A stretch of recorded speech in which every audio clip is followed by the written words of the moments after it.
Hi, Bright Idea family. Welcome back to our channel. Listen, I want to take a second to ask you to do three things for me. If you are really enjoying this content and you're finding that this is helpful, I want you to like, subscribe, and share.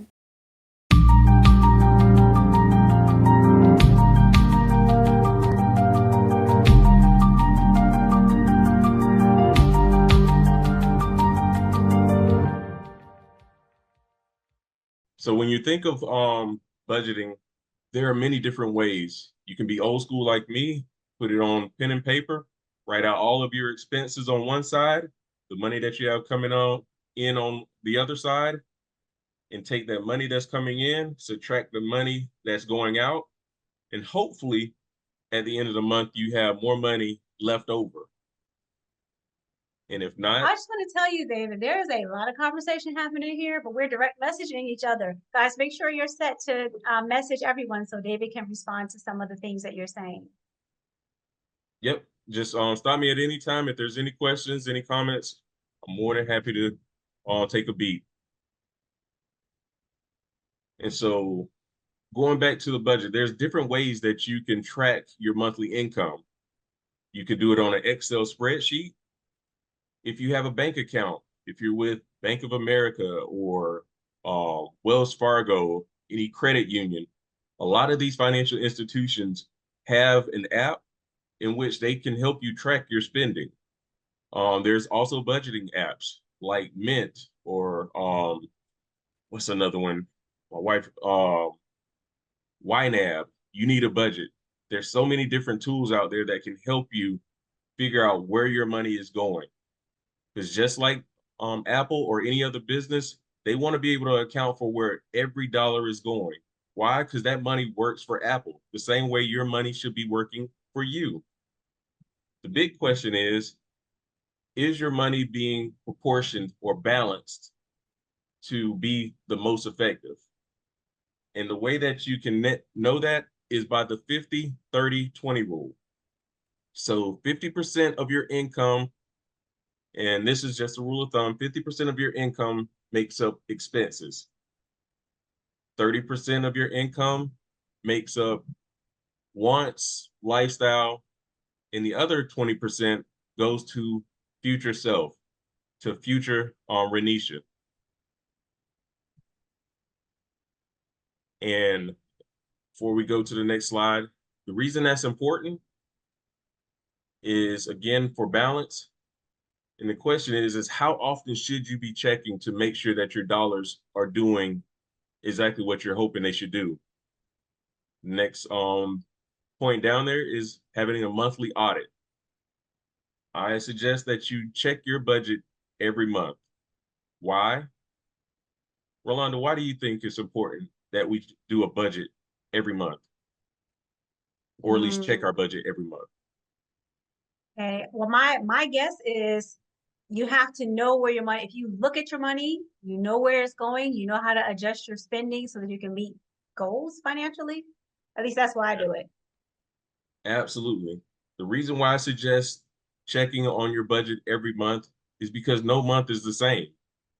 Right now, we're in the summertime. That light bill or your electricity bill, is it normally higher or lower in the summer? Oftentimes it's higher. Why? Because if you're in Florida, we're burning that AC. And so where in the summertime, or excuse me, in the wintertime, like in December, your bill may be for easy numbers $50. In the summertime, it may be 100. So if you're making a budget of your expenses being a certain amount and it goes up, you need to be able to adjust accordingly. What else happens? Some month there are um, holidays. Going back to December, Christmas. I know Christmas to be an important, special time for a lot of families. I know families that I've worked with that make it a priority that they will get toys for their kids before they'll pay an actual bill because that's what's important to them. And so, how do you keep from overextending when things fluctuate? One, you set That's what, goals. yes, Go that's ahead. what Renisha, I just want to chime in. Renisha put in the chat that she watches her spending so that she does not go over or go higher than what her budgeted amount is. That's what I'm Okay, talking. I'm coming back. My son has an emergency, so I have to go help him. But I'm noticing mine is coming up red. Is that correct? You guys can see my notes or no? They can't see your notes, Manisha, because you're direct messaging me.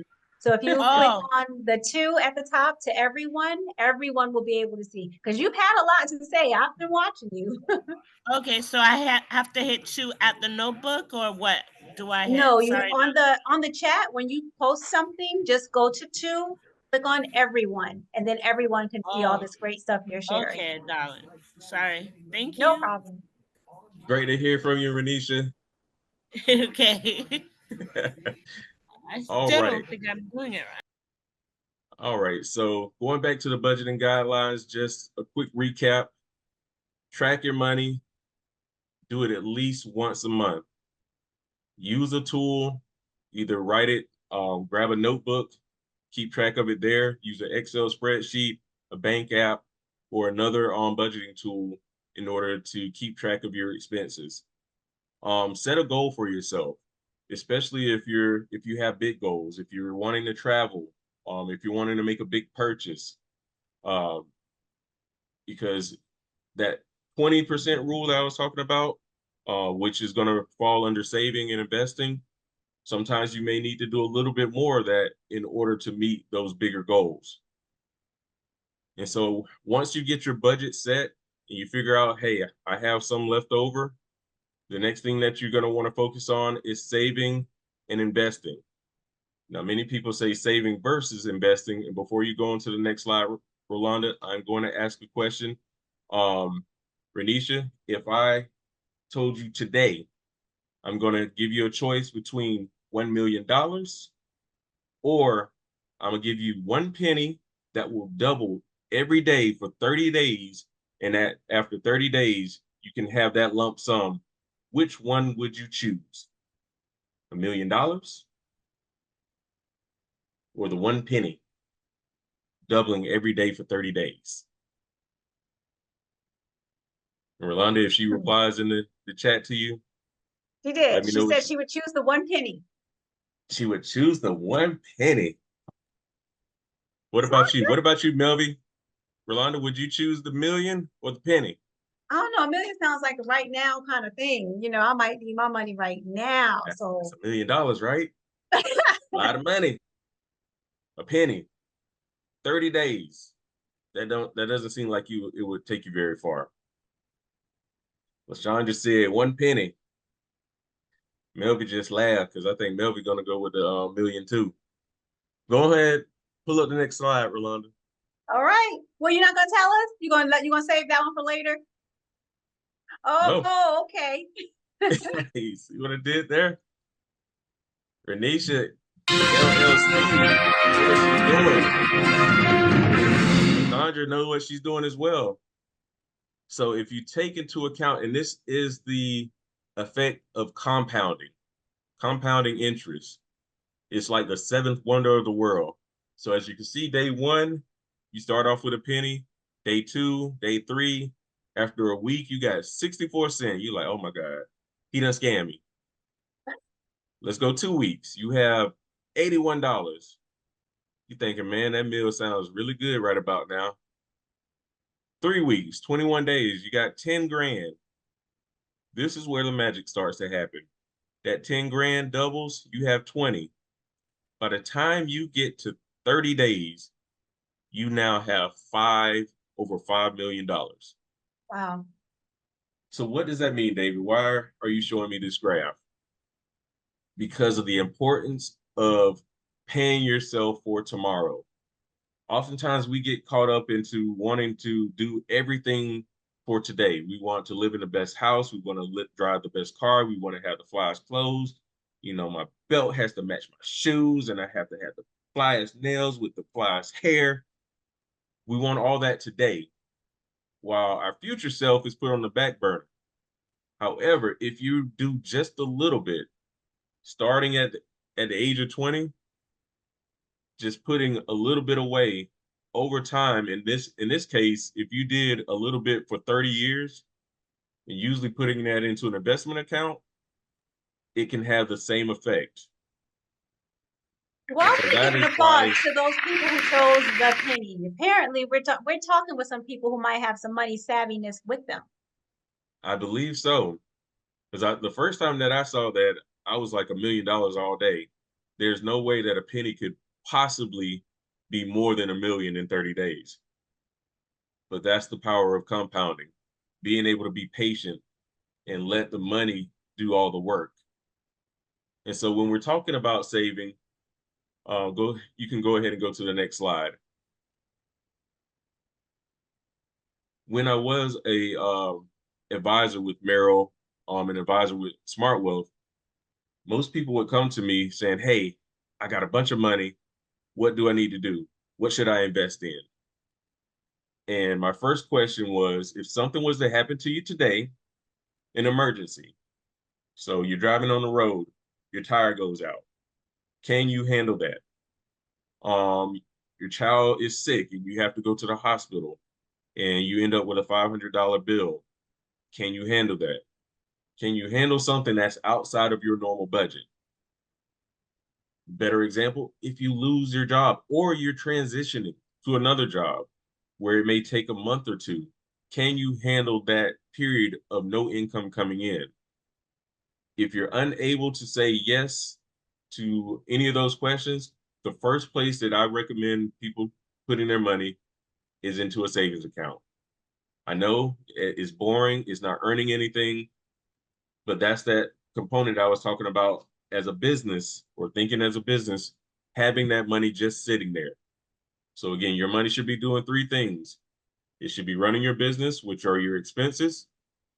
It should be saved up for a rainy day. So if you have that flat tire or that job change, you can handle it. And it should also be sitting there for opportunities. You never want to stop at just saving, because as we saw in the last graph, investing is such a powerful and impactful tool. So once you get to a point to where you can handle 3 months of expenses, that is usually my rule of thumb, 90 days worth of expenses being covered. Meaning if you were out of work and just had to rely on what's in your savings account, you're able to do so. And I'm not talking about money in an investment or in a retirement account. The reason that you don't touch that money is because it's often tied to a penalty and taxes. Money in your bank account is money you can get today. No tax, no nothing behind it, free of charge. At Bright Idea, we're here to ensure you feel supported, educated, and empowered. As a parent of a child with special needs, we understand how overwhelming it can be and are here to help. Our team and online training courses are here to educate, empower, and support you to be the advocate your child needs. Visit brightideaco.com for more information. Bright Idea, empowering and educating to affect change and get results.